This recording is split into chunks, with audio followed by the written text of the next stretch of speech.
தோழர்களுக்கு வணக்கம். இன்றைக்கி கலைஞர் அவர்களோட பிறந்தநாள். அதுக்காக நம்ம ஒரு வீடியோ போடுறோம்.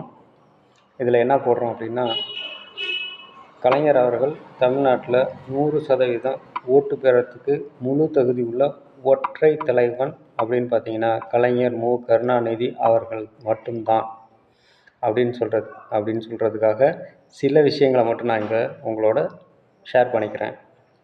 அதில் இது நிறைய இருக்குது. இருந்தாலும் இன்றைக்கி நான் உங்கள்கிட்ட ஒரு சின்ன விஷயமாக எனக்கு இருக்க நேர போதாமை காரணமாக எனக்கு தெரிஞ்சது, ரொம்ப நல்லா தெரிஞ்சதை கொஞ்சம் உங்கள்கிட்ட ஷேர் பண்ணிக்கிறதுக்கு நான் ஆசைப்பட்றேன். ஸோ இதை நீங்கள் தெரிஞ்சுக்கணுன்னு நானும் ஆசைப்பட்றேன். ஓகே, இதில் என்ன அப்படின்னு பார்த்தீங்கன்னா, ஃபஸ்ட்டு ஒரு 2-3 சாப்டர் எடுத்துக்கிறோம். ஃபஸ்ட்டு பெண்களுக்காக என்னென்னலாம் செஞ்சுருக்காரு அப்படின்னு பார்த்தீங்கன்னா, பெண்களுக்கான சொத்துரிமையில் சமபங்கு அப்படிங்கிறது. அது என்ன சார் சொத்துரிமையில் சமபங்கு அப்படிங்கிறது சொத்துல சம உரிமை அப்படிங்கிறது உங்களுக்கு தெரியும். ஆனால் அதில் என்ன அப்படின்னு பார்த்தீங்கன்னா, காலேஜ் முடித்த டைமில் ஒரு நியூஸ் பார்த்தேன். அது என்ன அப்படின்னா, பெண்களுக்கு சொத்தில் சம உரிமை என உச்ச நீதிமன்றத்தில் தீர்ப்பு அப்படின்னு சொல்லியிருந்தாங்க. உச்ச நீதிமன்றத்தில் பெண்களுக்கான தீர்ப்பு, இது ஏற்கனவே தான் நம்ம நடைமுறையில் தானே இருக்குது அப்படின்னு யோசித்து பார்த்தப்போ, அது என்ன அப்படி திட்டம், அந்த தீர்ப்பு என்ன அப்படின்னு பார்த்தீங்கன்னா, இந்திய அளவிலான சொத்துரிமைக்கான திட்டம் அப்படின்றது அந்த திட்டம் கொடுத்துருந்தாங்க. ஆனால் அந்த சட்டம் தமிழ்நாட்டில் 20 வருஷத்துக்கு முன்னாலேயே நம்ம பண்ணிட்டோம். சரி, அந்தளவுக்கு நம்ம இந்தியாவுக்கே முன்னோடி மாநிலமாக இருந்திருக்கு. அந்த திட்டத்தை கொண்டு வந்தவர், அந்த சட்டத்தை இயற்றினவர் கலைஞர் ஐயா அவர்கள் தான். அடுத்து பார்த்திங்கன்னா, பெண் காவலரை இந்திய அளவில் கொண்டு வந்தது முதல்ல தமிழ்நாட்டில் தான் அப்படின்னு நம்ம சொல்லிக்கலாம். அதுக்கு உதாரணமாக ஒன்று என்ன சொல்லியிருக்காங்க அப்படின்னு பார்த்தீங்கன்னா, அவர் கலைஞர் ஐயா அவர்கள் கைது செய்யப்பட்டு கொண்டு போகிறாங்க. அப்போ ஸ்டேஷனுக்கு முன்னால் அவர் ஒரு இடத்துல வெயிட் பண்ண உட்கார வச்சுருக்காங்க. அப்போ அங்கே இருந்த பெண் காவலர் ஒருத்தர் அவர்கிட்ட கேட்குறாரு, ஒரு காஃபி கிடைக்குமா அப்படின்னு கேட்டிருக்காரு. அந்த காவலரும் போயிட்டு பக்கத்தில் இருக்க ஒரு கடையில் காஃபி வாங்கிட்டு வந்து தராங்க. அதுக்கு ஒரு காசு கொடுத்தப்போ வேணாம் அப்படின்னு சொல்கிறாங்க. அதுக்கு அவர் அந்த காவலர் சொன்னது என்ன அப்படின்னு பார்த்தீங்கன்னா, அந்த பெண் காவலர் சொன்னது என்ன அப்படின்னா, ஐயா நீங்கள் கொண்டு வந்த திட்டத்து மூலமாக தான் எனக்கு இந்த வேலையே கிடச்சிருக்கு. நீங்கள் எனக்கு அப்பா மாதிரி, அதனால் ஒரு அப்பாவுக்கு நான் இந்த காஃபி வாங்கி தரது எனக்கு பெருமையாக தான் இருக்குது அப்படின்னு சொல்லி, உங்கள் அப்பாவுக்கு வாங்கி கொடுத்த மாதிரி நான் கொடுக்குறேன் அப்படின்னு சொல்லிட்டு பெருமையாக சொல்லியிருக்காங்க. அப்படி ஒரு திட்டத்தை கொண்டு வந்தவர் கலைஞர். அடுத்து பார்த்திங்கன்னா, இந்த திருமண உதவித்தொகை அப்படிங்கிறது கலைஞர் தான் முதல்ல கொண்டு வந்தார். அது எப்படி கொண்டு வந்தார் அப்படின்னா, 8வது வரலும் படிச்சிருந்தா அவங்களுக்கு திருமண உதவித்தொகையாக 5000 ரூபா தரேன் அப்படின்னு சொல்லியிருந்தாங்க. அப்போ கல்வி பற்றியான ஒரு விழிப்புணர்வு இல்லாத காலம். அப்போ இந்த பட்டியலின மக்கள் நிறைய பேர் என்ன பண்ணுவாங்க அப்படின்னா, அவங்க விவசாய கூலிக்கு போவாங்க. அதனால் அவங்க இந்த வயசுக்கு வந்துட்டாங்க அப்படின்னு சொன்னாலே, ஏஜ் அட்டன் பண்ணிட்டாங்க அப்படின்னாலே உடனே என்ன பண்ணுவாங்க, கல்யாணம் பண்ணி கொடுத்துருவாங்க. அப்போல்லாம் பார்த்திங்கன்னா 11 வயசு, 12 வயசு, 13 வயசு அந்த டைம்லேயே வயசுக்கு வந்துடுவாங்க. ஸோ அப்போ என்ன பண்ணுறாங்க அப்படின்னா, அவங்க கல்யாணம் பண்ணி உடனே கொடுத்துருவாங்க. ஆனால் இந்த திட்டம் வந்ததுக்கப்புறம் என்ன பண்ணியிருக்காங்கன்னா, அப்போ இந்த ரெஜிஸ்டர் பண்ண முடியாது. ஏன்னா 18 வயசுக்கு முன்னால் இருக்கிறதுனால ரெஜிஸ்டரும் பண்ண முடியாது. அதனால் அவங்க என்ன பண்ணுவாங்கன்னா அப்படியே இருப்பாங்க. அப்போ இந்த திட்டம் வந்தோடனே என்ன பண்ணாங்கன்னா, கல்யாணம் பண்ண பொண்ணுங்கள்லாம் கூட ஸ்கூலில் சேர்த்தாங்க. ஸோ அப்போ அவங்க முறைகேடாக அதை பயன்படுத்துகிறாங்க அப்படின்னு நம்ம சொல்லக்கூடாது. குறைஞ்சபட்சம் அவங்க இதுக்காகவாவது ஸ்கூலுக்கு வருவாங்க அப்படிங்கிற ஒரு திட்டத்தை கொண்டு வந்தாங்க. இப்போ என்னாச்சு அப்படின்னு பார்த்தீங்கன்னா, பட்டியலினத்து மக்கள்லாம் இப்போ நிறைய படிக்க ஆரம்பிச்சிட்டாங்க. ஸோ அப்போ அவங்க அந்த படிப்போட ஏன்னா அந்த வயசில் தான் அவங்களுக்கு படிப்போட அருமையை தெரிய ஆரம்பிக்கும். அந்த ஒரு 10 வயசுக்கு மேலே தான் தெரியவே ஆரம்பிக்கும். இன்னும் சொல்லப்போனால் 14, 15 வயசில் தான் தெரிய ஆரம்பிக்கும். என்னோடய ஃப்ரெண்டு கூட ஒருத்தர் பார்த்திங்கன்னா 9வதுல ஃபெயிலு. நல்லா படிக்கிற பையன் தான், 9வதுல ஃபெயிலு. அப்போது அந்த பையன் 9வதுக்கு அப்புறம் எல்லாத்துலேயும் டாப்பாக படிக்க ஆரம்பித்தாங்க. இன்றைக்கி ஒரு வாத்தியாராக இருக்கார்.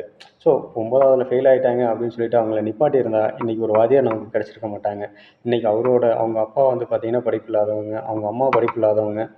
ஸோ இப்போ அவர் வாத்தியார் வேலைக்கு போனதுனால அவங்க குடும்பம் இன்றைக்கி ஒரு சேஃபான ஒரு லைஃப்பில் இருக்காங்க.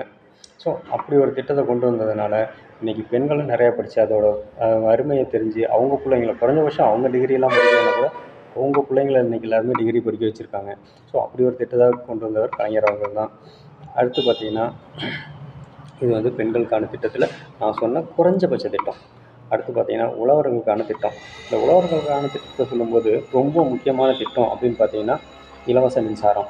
ஸோ இப்போ இந்த இலவச மின்சாரத்தோட அருமை என்ன அப்படிங்கிறது ஒரு விவசாயியாக இருக்கவங்களுக்கு தெரியும். அதில் வந்து பார்த்திங்கன்னா ஒரு 86 அந்த 88 அந்த டைமில் பார்த்திங்கன்னா சினிமாவிலேயே ஒரு காட்சி வரும். அதில் என்னென்னா ஒரு மின்சார ஊழியர் வந்து என்ன பண்ணுவார், அந்த மின்சார கம்பத்தில் ஏறி விவசாயத்துக்கு வர கரண்டோட ஃபீஸ் கட்டை பிடிங்கிட்டு இருப்பார். அப்போ அந்த விவசாயி கேட்பார், ஏன்ப்பா என்னப்பா பண்ணுற, ஏன்ப்பா ஃபீஸ் கட்டை பிடுங்குற அப்படின்னா, நீங்கள் ஈபி பில் கட்டல அதனால் நான் பிடுங்குறேன் அப்படின்னா, ஏன்ப்பா சொல்லாமலாம் பிடுங்குற அப்படின்னு சொல்லும்போது, ஏன் ஃபீஸ் கட்ட நான் பிடுங்குறேன் அப்படின்பாரு. உடனே அவர் கீழே இறங்கி கீழே கால் வைக்க போவார். அப்போ இவர் என்ன பண்ணுவார்னா கையில் அருவாளோடு நிற்பார்.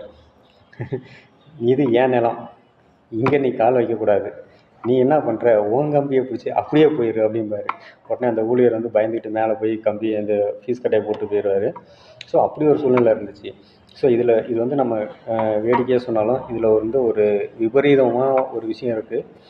என்ன பண்ணாங்கன்னா, அப்போ வந்து கலெக்டர்கிட்ட மனு கொடுக்கறதுக்காக போராட்டம் பண்ணுறேன் அப்படிங்கிற பேரில் அப்படின்னு சொல்லி இங்கேருந்து விவசாயிகள்லாம் திருச்சிக்கு போயிருக்காங்க. அப்போ என்னென்னா, அந்த காவிரி பாலத்துக்குள்ளே அவங்க போகும்போது என்ன பண்ணியிருக்காங்கன்னா, 2 பக்கத்தில் இருந்தும் காவலர்கள் அவங்கள கடுமையாக தாக்கியிருக்காங்க. ஸோ அப்போ இது வந்து எம்ஜிஆர் அவரோட ஆட்சியில் நடந்துச்சு அப்படின்னு சொல்லி எங்கள் மாமா ஒருத்தர் சொன்னார்.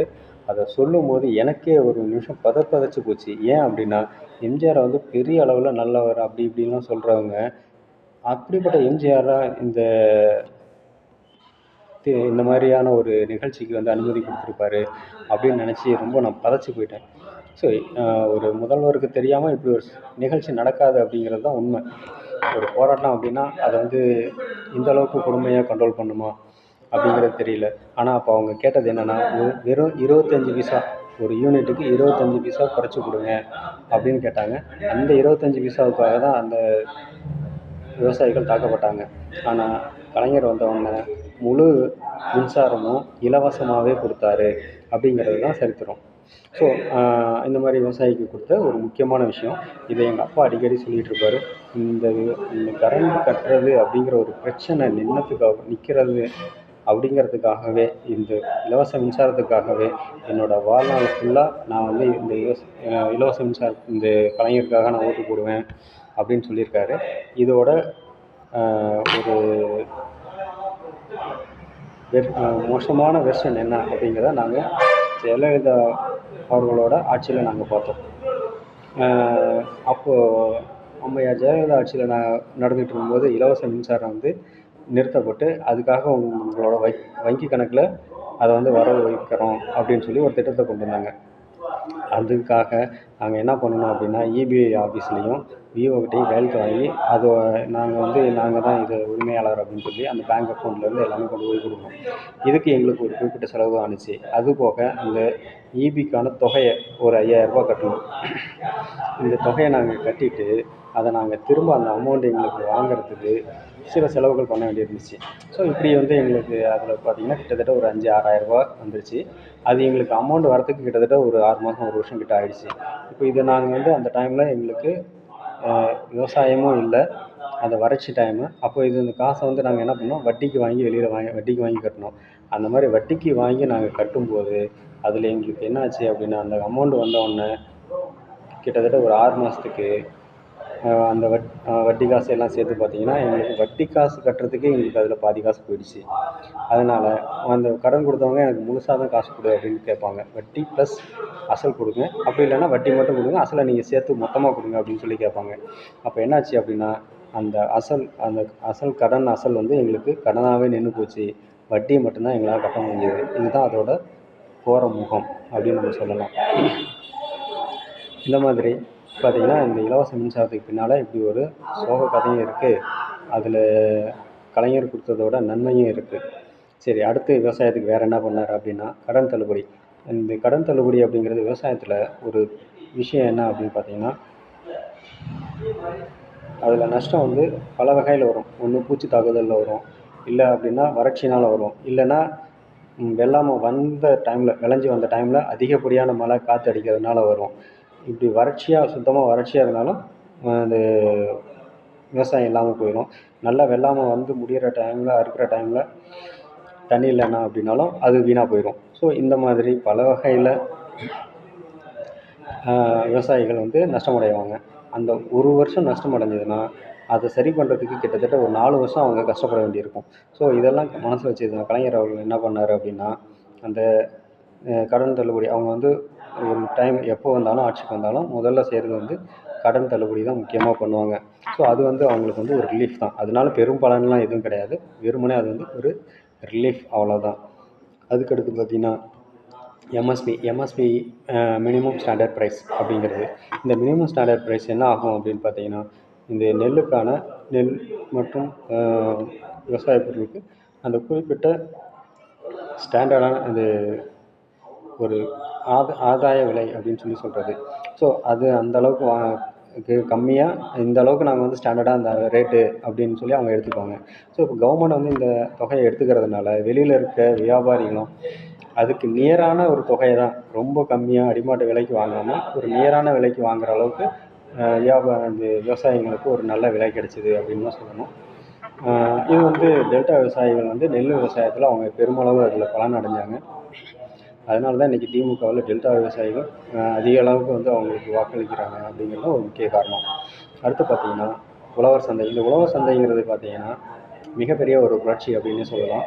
அது எப்படி பண்ணாங்க அப்படின்னா, விவசாயி தங்களோட உற்பத்தி பண்ண பொருளை இடைத்தரகர்கள்கிட்ட கொடுக்கும்போது அவங்க வந்து பார்த்திங்கன்னா இங்கேருந்து வாங்கிட்டு போயிட்டு 10 ரூபாய்க்கு ஒரு பொருளை வாங்கிட்டு போனாங்கன்னா அவங்க 20 ரூபாய்க்கு விற்பாங்க. ஸோ 20 ரூபாய்க்கும் விற்பாங்க, 30 ரூபாய்க்கும் விற்பாங்க. அவங்க என்ன விலைக்கு விற்கிறாங்கன்னே தெரியாது. ஆனால் இவங்க கஷ்டப்பட்டு கொஞ்சமான விலை தான் கிடைக்கும். அப்போ இதுக்கு வந்து இதுவே பார்த்திங்கன்னா வாங்குறவங்களுக்கும் பார்த்திங்கன்னா அது மிகப்பெரிய தொகையாக இருக்கும். ஸோ அப்போ வந்து அவங்க வாங்குறவங்களுக்கும் ஒரு கம்மியான தொகையில் கிடைக்கணும், விற்கிறவங்களுக்கும் ஒரு நல்ல மார்ஜின் கிடைக்கணும் அப்படிங்கிறதுக்காக கொண்டு வந்தது தான் அந்த உழவர் சந்தை. இப்போ வந்து என்னென்னா, ஒரு உழவர் வந்து நேரடியாக கொண்டு போய் விற்கலாம் அப்படிங்கிற ஒரு திட்டம் அது. சரி சார், இப்போ இதுக்கு வந்து எப்படி இங்கேருந்து ஒரு அது வந்து பார்த்திங்கன்னா நகரத்தில் தான் ஒரு இடத்துல இருக்கும். அப்போ கிராமத்தில் செய்கிறவங்க நகரத்துக்கு எப்படி கொண்டு போய் விற்கிறது அப்படின்னா, அன்றைக்கி காலையில் ஒரு குறிப்பிட்ட டவுன் பஸ் நகர பேருந்து அதுக்கு போகும். அந்த பேருந்துக்கு நீங்கள் அந்த பொருளை கொண்டு போயிட்டு நீங்கள் ஏற்றிட்டிங்கன்னா அந்த பொருளுக்கு லக்கேஜ் பாஸ் கிடையாது. உங்களுக்கு ஒரு பாஸ் கொடுத்துருவாங்க. அதனால் உங்களுக்கும் டிக்கெட் கிடையாது. போயிட்டு நீங்கள் ரிட்டன் ஊருக்கு வர வரையில் அந்த பாஸை காட்டிட்டு போயிட்டு வந்துடலாம். நீங்கள் லக்கேஜோடு போகணும். லக்கேஜோடு போயிட்டு நீங்கள் உழவர் சந்தைக்கு அந்த பஸ்ஸு நேராக உழவர் சந்தையில் போய் பொருளை இறக்கிட்டு தான் திரும்ப பஸ் ஸ்டாண்டுக்கே வரும். அப்படிப்பட்ட ஒரு திட்டம் அது. அந்த ஒரு ட்ரிப் மட்டும் நேராக உழவர் சந்தைக்கு தான் போகும். அப்படி ஒரு திட்டத்தை கொண்டு வந்து கொடுத்தாங்க. அடுத்து பார்த்தீங்க அப்படின்னா, இது வந்து விவசாயிக்கு செஞ்சது. இதுவும் பார்த்திங்கன்னா விவசாயிகளுக்காக ஒரு விவசாயிகளுக்காக செஞ்ச திட்டத்தில் ஒரு சின்ன பகுதி தான். அடுத்து பார்த்திங்கன்னா பொதுவான சில திட்டங்கள் அப்படின்னு பார்த்திங்கன்னா, அவர் ஆட்சிக்கு முதல்ல வந்தது அவர் ஒழிச்ச முக்கியமான 2 திட்டம். ஒன்று வந்து கை ரிக்ஷா. இப்போ வந்து ஒரு மனுஷன் வந்து கையிலேயே இழுத்துட்டு ஓடுறத அதை நிப்பாட்டிட்டு நீ வந்து சைக்கிள் ரிக்ஷாவாக ஓட்டு, சைக்கிளாக ஓட்டு அப்படின்னு ஒரு திட்டத்தை கொண்டு வந்தாங்க. அடுத்து பார்த்திங்கன்னா நிறைய பிச்சைக்காரங்களாம் இருக்காங்க அப்படிங்கிறதுனால அவங்களுக்கு வந்து அவங்க பார்த்திங்கன்னா ஒரு ஆதரவு அற்ற நிலையில் இருக்காங்க அப்படிங்கிறதுக்காக அவங்களுக்கு ஒரு மறுவாழ்வு மையம் அமைச்சு அவங்கள வந்து பாதுகாக்கிறதுக்கு ஒரு திட்டத்தை கொண்டு வந்தார். இது ரொம்ப முக்கியமான திட்டம். அடுத்து இது மாதிரி நிறையா அவங்க பண்ணியிருக்காங்க. ஸோ நேரங்கிறது நம்ம நிறையா விரிவாக பேசி சின்னதாக சொல்கிறோம். அடுத்து பார்த்திங்கன்னா கோவிலுக்காக அவங்க செய்வாங்களா? இப்போ நிறைய பேர் என்ன பண்ணியிருக்காங்க, அவங்க நாத்திகர், இவங்க கோயிலுக்கு எதிரானவங்க, சாமிக்கு எதிரானவங்க அப்படின்னு சொல்லிட்டு இருக்காங்க. ஆனால் அவங்க காலத்தில் நிறைய கோயில்கள் பராமரிக்கப்பட்டிருக்கு அப்படிங்கிறது தான் உண்மை. நான் கோயிலில் பார்த்திங்கன்னா சாமி கும்பிட்டு உட்காரும்போது அங்கே கல்வெட்டுகள்லாம் இருக்கும். அதை நான் பார்க்கும்போது எனக்கு அதிர்ச்சியாக இருந்த ஒரு விஷயம் என்ன அப்படின்னு பார்த்திங்கன்னா, அதில் வந்து பார்த்திங்கன்னா புனரமைப்பு செஞ்சதில் வந்து யார் முதலமைச்சராகவோ இல்லை பொதுப்பணித்துறை அமைச்சராகவோ கலைஞர் பேர் இருக்கும். கலைஞர் வந்து அவங்க நாத்திக கட்சிக்காரங்களாச்சு, அவங்க எப்படா பண்ணியிருக்காங்க அப்படின்னு பார்த்திங்கன்னா, ஒருத்தர் சொன்னது எனக்கு ஞாபகம் வந்துச்சு. மீனாட்சி அம்மன் கோயிலில் பார்த்திங்கன்னா ஒரு மண்டபம் வந்து ரொம்ப சிதிலம் அடைஞ்சிட்டு இருந்திருக்கு. அப்போ வந்து அதை ஒருத்தர் காமிச்சு இந்த மாதிரி இருக்குது அப்படின்னு சொன்னோடனே அதை போய் பார்த்துட்டு, என்னப்பா இது நாத்திகனா அந்த கோயிலுக்கே வராது, எனக்கே இவ்வளோ அதிர்ச்சியாக இருக்குது, டெய்லி கோயிலுக்கு வரீங்க, இதெல்லாம் பார்த்து எதுக்காவது பண்ணணும், எதுவும் பண்ண மாட்டீங்களா அப்படின்னு சொல்லிட்டு அறங்காவலர்துறை அமைச்சரையும் பொதுப்பணியாளர்துறை அமைச்சரையும் கூப்பிட்டு அதுக்கு என்ன பண்ணணுமோ அதை ஏற்பாடு உடனே பண்ணுங்க அப்படின்னு சொல்லி அந்த சரி பண்ணி கொடுத்தவர் தான் கலைஞர் அவர்கள். அந்த மாதிரி பார்த்திங்கன்னா அவங்க கோயில் மேலேயும் நல்ல அவரை பொறுத்தவரையிலும் எல்லோரும் ஒன்று தான்.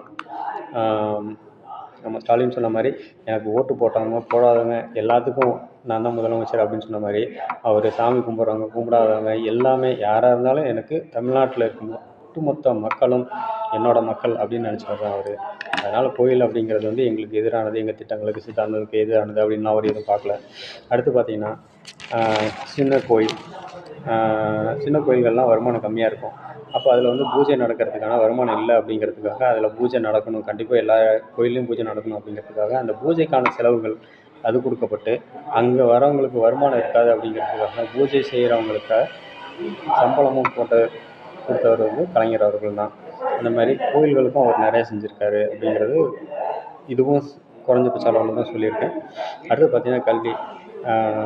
ஒரு பெரியவர் வந்து ஒரு ஷார்ட்டில் பார்த்துருக்கேன், ஷார்ட் வீடியோவில் பார்த்துருக்கேன். அவர் என்ன சொல்லியிருப்பார் அப்படின்னா, பெரியார் வந்து என்ன சொன்னார் அப்படின்னா, எல்லோரும் படிக்கணும், பிராமின்ஸ் வந்து நல்லா படிக்கிறான், அந்த அளவுக்கு நீங்களும் படிக்கணும், அவங்கள மாதிரி அவங்கள விட அதிகமாக நீங்களும் படிக்கணும் அப்படின்னு அவர் சொல்லியிருக்காரு. நானும் அப்படின்னு சொல்லிட்டு அவர் ஒரு வார்த்தை சொல்லுவார், எல்லோரும் படிக்கணும், அவர் சொன்ன மாதிரி எல்லோரும் படிக்கணும் அப்படின்னு சொல்லிட்டு, நான் பிராமின் தான் ஆனால் நான் கம்யூனிஸ்ட்டு அப்படின்னு ஒரு சேர்த்து சொல்லுவார், நான் வேறு கம்யூனிஸ்ட்டு அப்படின்னு சொல்லுவார். ஸோ அந்த மாதிரி படிக்கணும் அப்படிங்கிறதுல வந்து எல்லோரும் படிக்கணும் அப்படிங்கிறதுல வந்து திராவிட கழகங்களுக்கு ஒரு பெரிய ஆர்வம் இருந்துச்சு. அதுக்காக அவங்க நிறையா செஞ்சாங்க. இதுக்கு ஒரு உதாரணம் என்ன அப்படின்னு பார்த்தீங்கன்னா, இந்தியாவிலேயே முதல் சட்ட திருத்தம் வந்து பெரியாரால் தான் நிகழ்த்தப்பட்டது. அவர் வந்து இன்றைக்கி பார்த்திங்கன்னா நிறைய பேர் எனக்கு ஆட்சியை கொடுங்க, அதிகாரத்தை கொடுங்க, அப்போ தான் நான் இதெல்லாம் செய்ய முடியும் அப்படின்னு சொல்லிட்டு வராங்க. ஆனால் அன்றைக்கி ஆட்சியிலையோ அதிகாரத்துலேயோ எதுவும் இல்லாத பெரியார் தான் இந்தியாவோட தமிழ்நாட்டு சட்டம் இல்லைங்க, இந்தியாவோட சட்டத்தையே திருத்தினார். என்னென்னு சொல்லி திருத்தினார் அப்படின்னா, அன்றைக்கி இருந்த திட்டம் என்னென்னா, வேலையில் வந்து இடஒதுக்கீடு அப்படின்னு சொன்னவங்க கல்வியில் இடஒதுக்கீடை கொண்டு வரல. ஸோ அப்போ அவர் சொன்னார், கல்வியில் இடஒதுக்கீடு இருந்தால் தானேப்பா அவன் படிப்பான், படித்தா தானேப்பா வேலைக்கு வருவான், வேலைக்கு வந்தால் தானே அவனோட இடஒதுக்கீடு வேலை செய்யும் அப்படின்னு சொல்லியிருக்காரு. அந்த மாதிரி முற்போக்காக யோசித்தவங்க தான் திராவிட கழகத்துக்காரங்க. அதனால தான் பார்த்திங்கன்னா இன்றைக்கும் இந்தியாவில் எந்த ஒரு திட்டம் வந்தாலும் அது தப்பான திட்டம் அப்படின்னா உடனே எதிர்ப்பாங்க. அவங்க எதுக்குறாங்க அப்படின்னாலே அது தப்பான திட்டம் தான் அப்படின்னு கரெக்டாக கண்டுபிடிச்சிடலாம். ஸோ அப்படி எந்த ஒரு தப்பான திட்டம்னு ஒன்று வருது அப்படின்னாலும் உடனே எதிர்ப்பாங்க. ஸோ அப்படி ஒரு எதிர்காலத்தை பற்றி சிந்தனையோடவே இந்த திட்டம் வந்தால் என்ன நடக்கும் அப்படின்னு அவங்களுக்கு முன்னாலேயே யோசித்து தான் அந்த திட்டத்தை வந்து செயல்படுத்தலாமா வேணாமா அப்படின்னு யோசிப்பாங்க. ஸோ அந்த மாதிரி படிக்கிறதுல வந்து இடஒதுக்கீடு வேணும் அப்படின்னு சொல்லி அந்த சட்ட திருத்தத்தை முதல்ல கொண்டு வந்தாங்க. ஸோ அப்படி வந்து அந்த இயக்கத்தோட குழந்தை கழகம் அப்படின்னு தான் சொல்லணும். அந்த கலைஞர் என்ன பண்ணார் அப்படின்னா, படிக்கிறவங்களுக்கு சத்துணவில் முட்டை போட்டார். அதாவது வர பிள்ளைங்க சத்தாக இருக்கணும். ஏன்னா அப்போ வந்து WHO வந்து இந்தியாவில் இருக்க குழந்தைங்கள் வந்து ஊட்டச்சத்து குறைவாக இருக்குது அப்படின்னு சொல்லி சொன்னாங்கன்னா, அந்த ஊட்டச்சத்துக்கு முக்கியமான காரணம் புரோட்டீன் அதிகமாக வேணும் அப்படின்றதுனால அவங்களுக்கு முட்டை கொடுத்தாரு.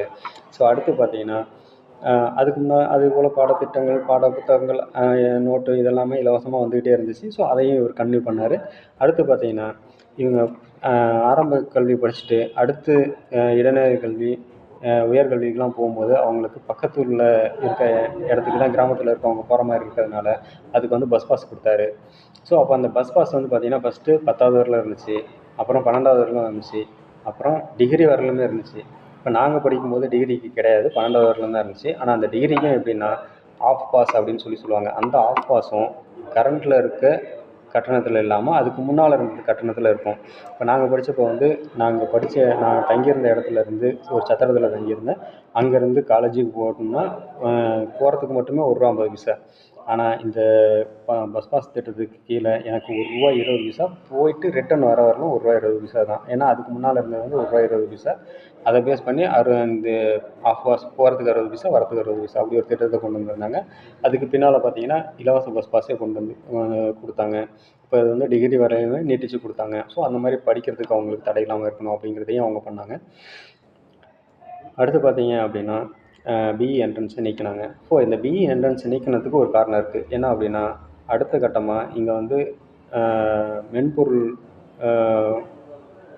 மென்பொருள் வேலை தான் வந்து அதிகமாக கிடைக்கும் அப்படிங்கிற ஒரு இடத்துக்கு வரும்போது அதுக்கான ஒரு மினிஸ்ட்ரியை முதல்ல இந்தியாவிலேயே உருவாக்கி அதுக்கான திட்டங்களை செயல்படுத்தினவர் கலைஞர் தான். ஸோ அப்படி ஒரு திட்டம் வரும்போது படிக்கிறவங்க நிறையா வரணும் அப்படிங்கிறதுனால அதுவும் பிஇலாம் நிறையா படிக்கணும் அப்படிங்கிறதுனால பிஇ வந்து நிறையா படிக்கிறதுக்கு பிரச்சனையாக இருக்கிறது என்ட்ரன்ஸ் எக்ஸாம் அப்படிங்கிறது தான். ஸோ அந்த என்ட்ரன்ஸ் எக்ஸாம் எடுத்து விட்டு பிஏ டிகிரி காலேஜெல்லாம் நிறையா ஓப்பன் பண்ணிவிட்டு அதை படிக்கிறதுக்கு கொண்டு போனாங்க. சரி, அப்படி உள்ளே போகும்போது அவங்களுக்கு என்ன பிரச்சனை இருந்துச்சு அப்படின்னா, ஃபீஸ் கட்டுறதுல பிரச்சனை இருந்துச்சு. ஸோ அப்போ ஃபீஸ் கட்டுறதுல உனக்கு பிரச்சனை இருக்கா, ஒரு ஃபஸ்ட்டு முதல் தலைமுறை பட்டதாரி அப்படின்னு நீங்கள் இருந்தீங்க அப்படின்னா, ஏன்னா அதுக்கு முன்னால் படித்து அவங்க ஏதாவது வேலையில் இருந்தாங்கன்னா அவங்களுக்கு கல்வியோட முக்கியத்துவம் தெரியும், பிஇயோட முக்கியத்துவம் தெரியும். அதனால் கடன் வாங்கியாவது படிக்க வச்சுருவாங்க.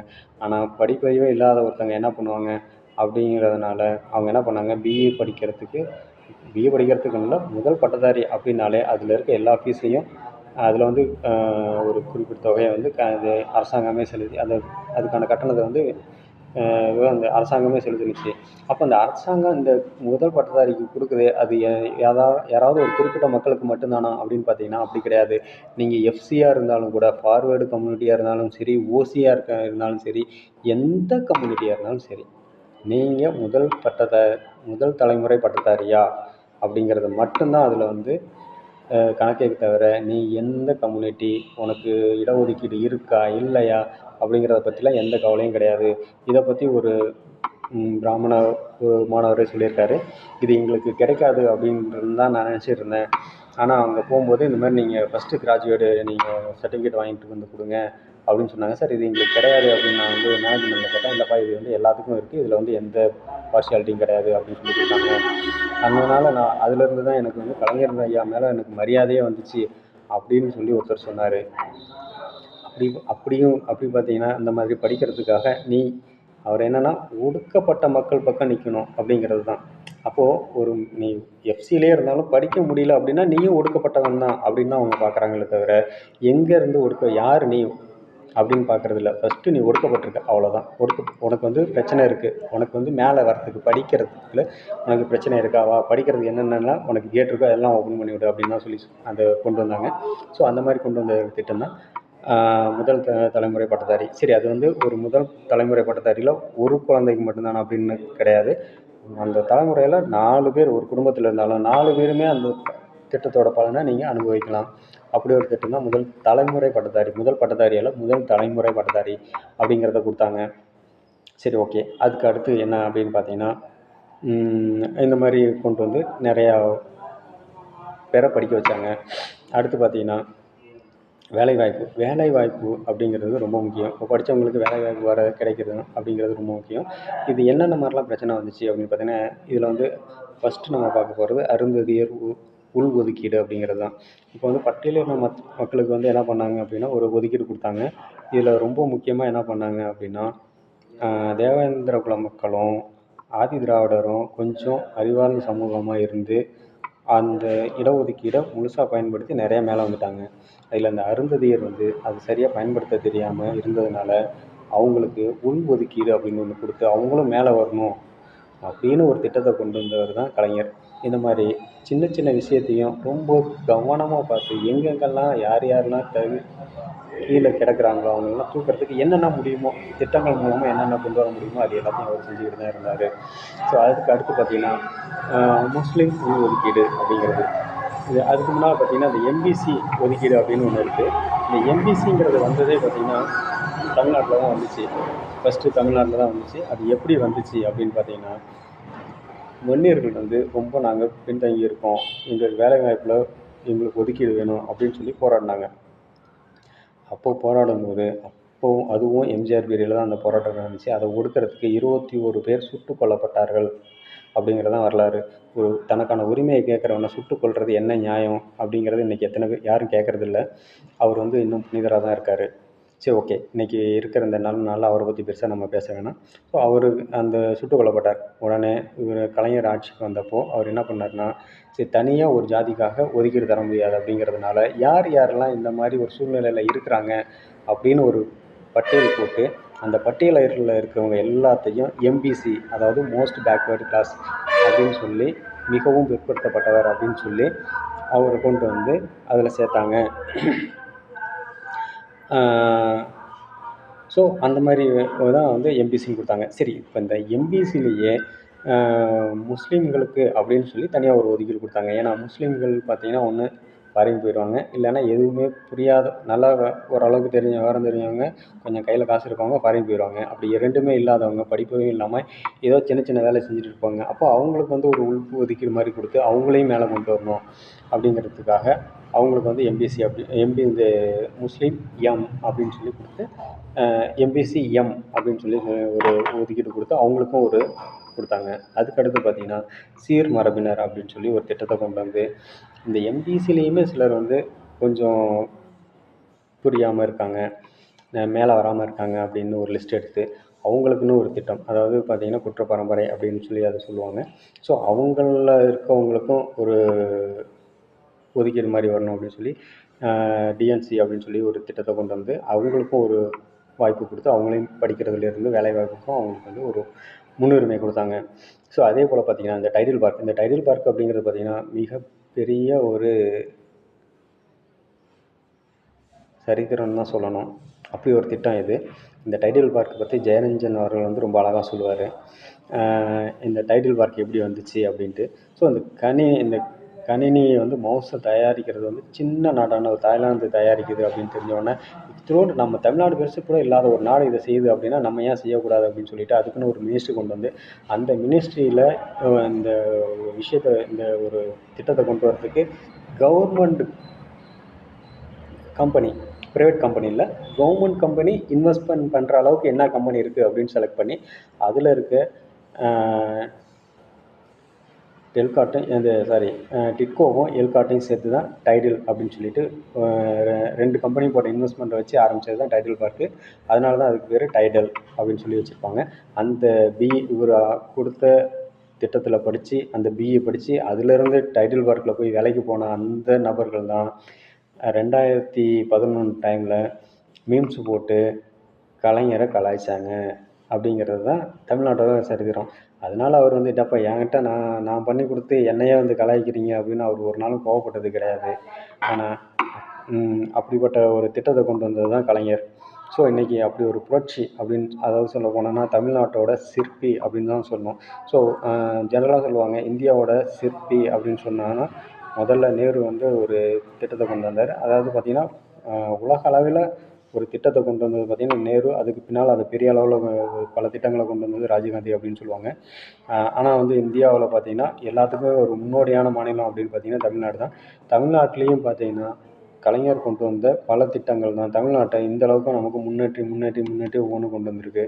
இன்றைக்கி பார்த்திங்கன்னா இதுக்கு முன்னால் இருந்த பல தேர்தலில் பல மாவட்டத்தில் அனைத்து கிராமங்களுக்கும் மின்சாரம் வழங்குவோம் அப்படின்னு சொல்லியிருக்காங்க. நம்ம கலைஞரோட திட்டத்தில் நம்ம கழகங்களோட ஆட்சியில் இதெல்லாம் பல காலத்துக்கு முன்னாலேயே அனைத்து கிராமங்களுக்கும் மின்சாரம் மின்சாரம் அனைத்து கிராமங்களுக்கான சாலை வசதி இப்படிலாம் வந்து பார்த்திங்கன்னா பல திட்டங்கள் நம்ம கொண்டு வந்து சாதிச்சிட்டோம். அதனால் பார்த்திங்கன்னா தமிழ்நாட்டில் இந்தியாவோட முன்னோடி அப்படின்னு சொல்கிறதுக்கு நாம் வந்து பெருமைப்பட்டுக்கணும். அதை கொண்டு வந்ததில் பெரும்பங்கு ஆற்றியது வந்து கலைஞர் அப்படிங்கிறதுல நம்ம நெஞ்சை நிமித்தி சொல்லிக்கலாம். அதனால் அவர் வந்து பெருமையோட கலைஞர் மு. கருணாநிதி அப்படின்னு சொல்கிறதுல முழு பேரையும் சொல்லும்போது அதில் ஒரு பெருமை இருக்குது. அந்த பெருமை எல்லாத்துக்குள்ளேயும் இருக்கணும். ஸோ அப்படி ஒரு தலைவர் நம்ம கொண்டிருக்கோம். அவரோட பிறந்த நாளில் அவரோட ஆசீர்வாதம் நமக்கு எல்லாத்துக்கும் கிடைக்கணும். அவரை பின்பற்றி அவர் என்ன நோக்கத்துக்காக இந்த தமிழ்நாட்டை வந்து ஒவ்வொரு பாகத்தையும் செதுக்கியிருக்காரோ அவர் வந்து ஒரு ஏணி வச்சுட்டு கொடுத்துட்டு போயிருக்காரு. அந்த ஏணியில் நம்ம எல்லோரும் மேலே ஏறி போகணும். அந்த ஏணியை நம்ம செதைச்சிடக்கூடாது அப்படிங்கிறது தான் என்னோடய கவலையாக இருக்குது. ஸோ நம்ம எல்லோரும் முன்னேறுவோம். கலைஞர் ஐயா அவர்களுக்கு வணக்கம்.